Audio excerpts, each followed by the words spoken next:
When it comes to commercial food, an important question that every pet parent has is which is the best food for my pet?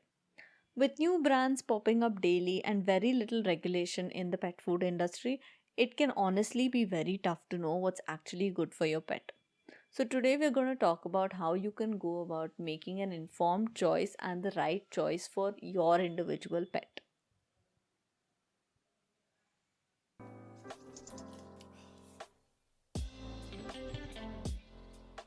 Welcome to the Practical Pet Parenting Podcast, where science and research meets simplicity, practicality, and humor.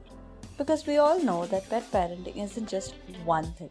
It's magical, beautiful, life-changing, frustrating, and overwhelming all at the same time. I'm Dr. Ashita Suresh, a vet, a mom, a dog mom, on the multiple species pet parenting journey just like so many of you. Join me as we cut through the noise, fear, and fluff and take pet parenting from overwhelming to, well, barely manageable.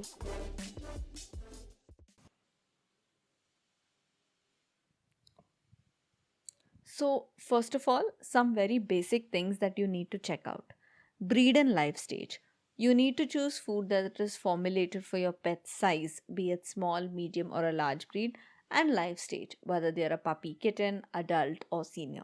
Lifestyle also needs to be considered, whether they are active or mostly indoor and not very active, or whether they are prone to be overweight. All these categories of pets have different needs, so it's important to take these into consideration. In general, it's best to avoid food with, say, all life stages for adult pets, since the foods branded as all life stages have to cater to the life stage which has the most advanced needs, higher energy needs, which is usually growth, pregnancy, or lactation.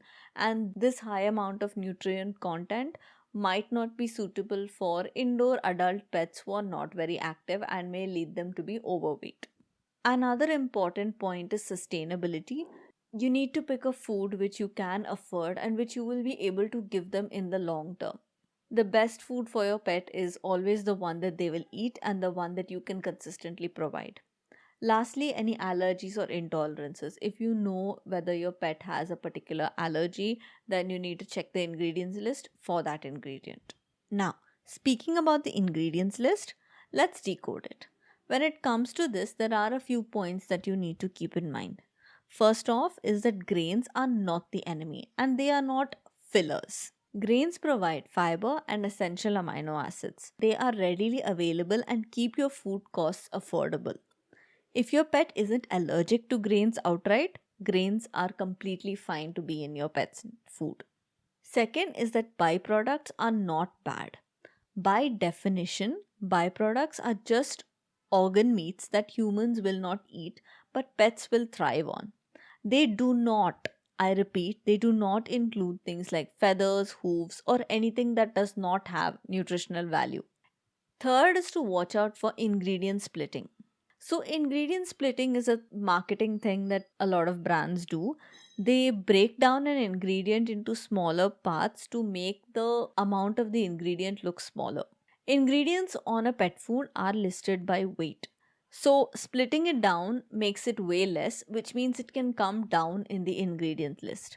For example, if there is a pet food that uses a lot of peas in their formula, then they can break it down as pea protein, pea fiber, pea husk. Now, all these are relatively smaller amounts, which means that you will not see peas in the first as the first ingredient or even in the first five ingredients.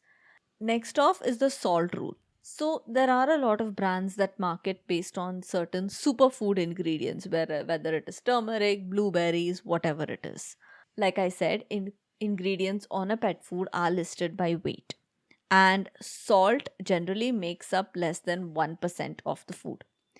Anything listed after salt on the ingredient list also makes up less than 1% of the food. So, if the ingredient that you are looking for, if the blueberries or the spinach or the turmeric is coming after salt, then it is very likely that they are just there for fluff and there is not enough of that ingredient for it to make a difference to your pet's health. So, this is when you need to check the ingredients list and make sure that you're actually getting what you expect instead of just falling for the hype.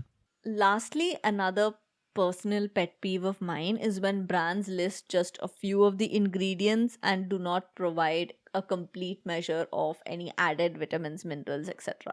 You know, those that say it just contains chicken, fish, rice, and that's it.